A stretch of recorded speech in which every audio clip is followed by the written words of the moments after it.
সুপ্রভাত বন্ধুরা, কেমন আছো তোমরা সবাই? আমার চ্যানেলে তোমাদের সকলকে স্বাগত জানাই। আজকে বাবা ভোলা মাছ নিয়েছে।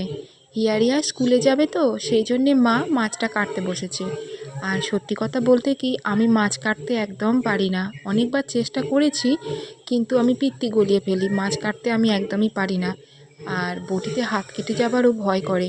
বাড়িতে মাছ এলে, গোটা মাছ এলে মাই কাটে। আর নর্মালি বাবা মাছ কুটেই নেয় একদম। তো এখানে নেকু বসে বসে খুব অসভ্যতামি করছে।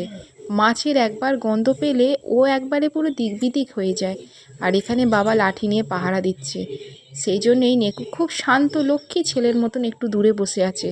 না হলে মাছ নিয়েই বোধহয় ছুটে পালাতো। এই দেখো ভোলা মাছগুলো মা পিস করছে। হিয়ারিয়া চান করতে যাবে, ওরা পড়ছে এখন। ওদের পড়া কমপ্লিট হয়ে গেলে চান করতে যাবে। এই যে মা আমাকে মাছগুলো দিয়ে দিল। আমি বেসিনে নিয়ে গিয়ে ভালো করে ধুয়ে নুন হলুদ মাখিয়ে মাছের ঝাল করব। সর্ষে বাটাটা ভিজিয়ে রেখেছি।